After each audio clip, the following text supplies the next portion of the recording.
ginagawa ng mga kababayan natin tuwing day off nila. So, karamihan, pag day off nila guys, ay dito maraming mga nagtitinda. Then, ito, yun. So, yung mga ibang mga Pilipino guys ay titinda din sila. So, ayan. Ayan.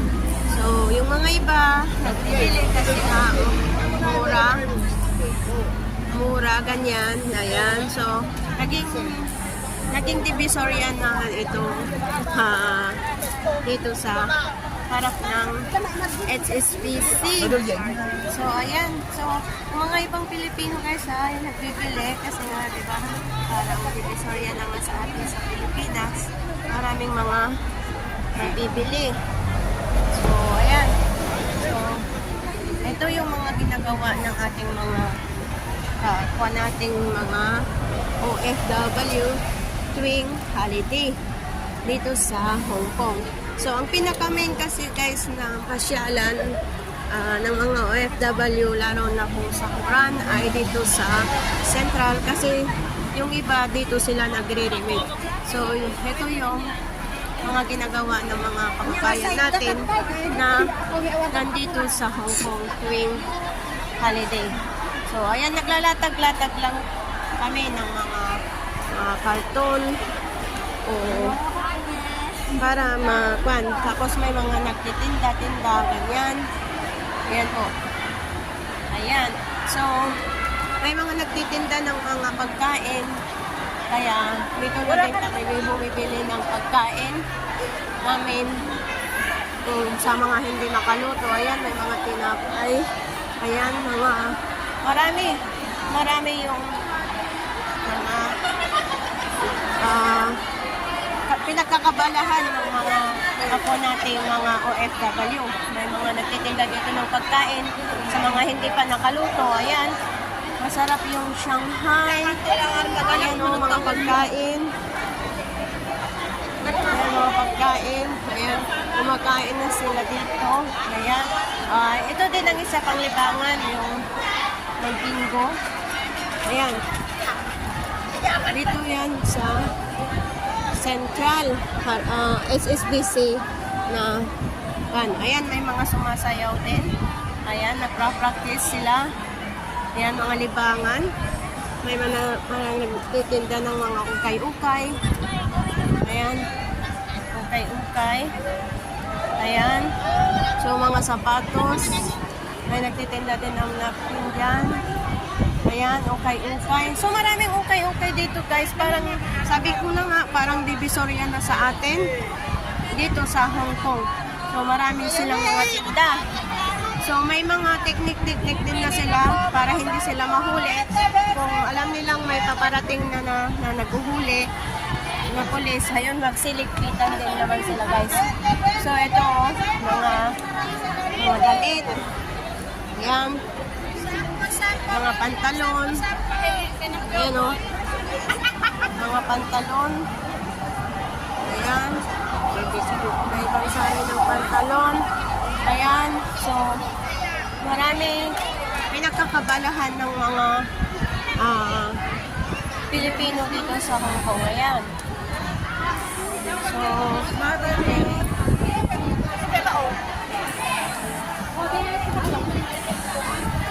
dito kaya ate. Ayan. Marami guys ang pinagkakabalahan ng mga tao. Kung magutom ka, may magtitinda dyan. O, diba? Sana hindi tayo mag-copyright sa music kasi may music. Ayan, punong-puno guys. O, mga pagkain. O, masarap ang pagkain. Pagkain Filipino. So, yan ang mga pagkain Pilipino. May palabok. Ayan, may mga pagkain. Mga bag. Ayan, restaurant divisorya na talaga pala itong silong ng HSBC. Ayan o, may pagkain. Ayan o, pagkain. Masarap siya o mga pagkain. O yan. Ayan, oo. Talagang mystery yung Divisoria na nga ito. Guys. Yung maganda sana. 25! Is ito 20 na. Maganda yung stripe. Ayan. Oh, mga bulaklak. Yung mahilig sa mga flower vase, meron din. Ayan, oh, 25 lang. Ayan, may pagkain si ate. Oh, yan, oh, di ba? Mga accessories. Ayan, mga accessories. Mga iPad. Ayan, mga sapatos, guys. Oh, yung mga, huwag ka nang mag-online kasi pag pumunta ka dito sa Central, marami ka nang mapagpipilian ng mga sapatos. Ayan. Ingat-ingat lang sa ano, yan o, mga sapatos. O, diba? Nila din ang nila. Ang dami. Ang dami, guys. 25. O, 25 lang. So, may Christmas tree din yung HSBC. Kaso lang, wala na. Kasi naging divisoria na dito. Ayan o. Ayan.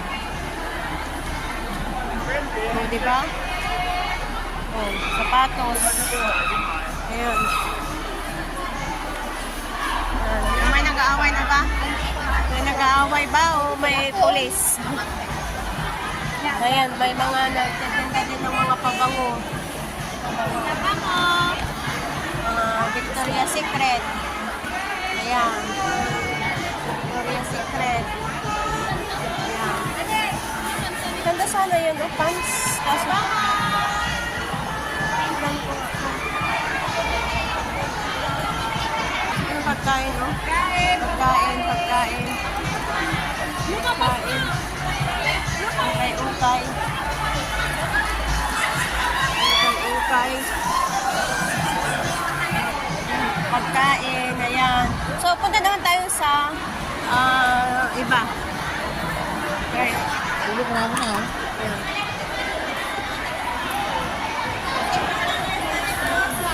Hindi tayo magkagalaw, guys, kasi, yan, may mga, gusto ko yung spring roll sa ano. Sarap yung pinakgapan. Sinap pa. Mga manager dyan.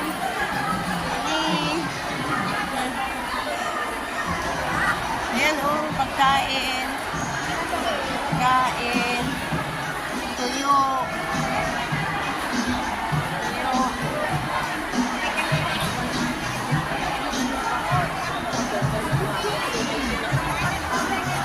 Sana hindi makapiright. Ayan o. Pagkain. Kasama dito. Pagkain. Next na lang ang nakikinabi. Marami yung pin. Kaya sinabi mo kanina, kung balik ka, may buka. So, yan lang guys. So, ayan.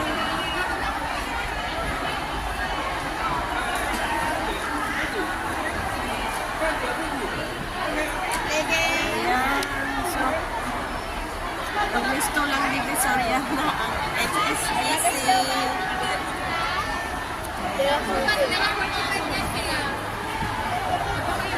Oh, diba guys? Ito yung pinakakabalahan ng mga kapo natin na 38.5. helper. Ayan, ayan. Sa mga gustong bumili ng mga pasalubong, ayan, nandito lahat guys. Ayan. Nandito lahat. Ayan. Nandito lahat. So, mga pasalubong, lahat na guys. Nandito na lahat. Mga pagkaing Pilipino. Ayan. Ulam kayo dyan! O, diba?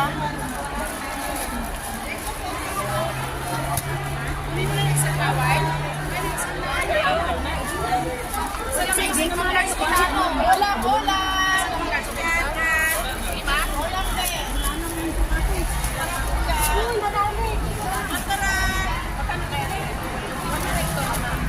Ayan.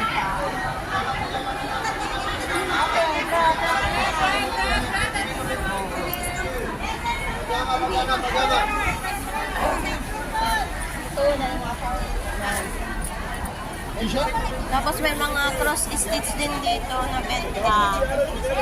Ayan. So, ganito yung mga nangyayari dito sa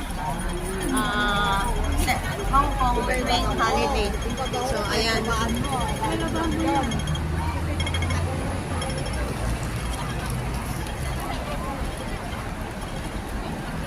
Alit tayo sa kabila. Ayan. Diba? Marami pa rin dito mga Pilipino kumpul-kumpul sa mga nagbebenta, nagtitinda, at sa mga bumibili. Ayan guys. So, walang sawa dyan guys. Ayan. Ito yung pinagkakaabalahan ng kapwa nating mga OFW dito sa Hong Kong. Ayan. Mga racket-racket para magkapera bukod sa ating mga sahod. Ayan. Ayan o. Ayan. Kasi mga Pilipino na din yung mga nagtitinda dito. Tapos yung mga tinutulungan nila yung mga ibang lahi. Ayan.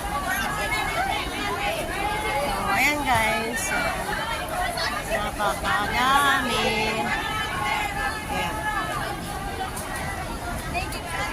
So, yun lang guys ang ating vlog today.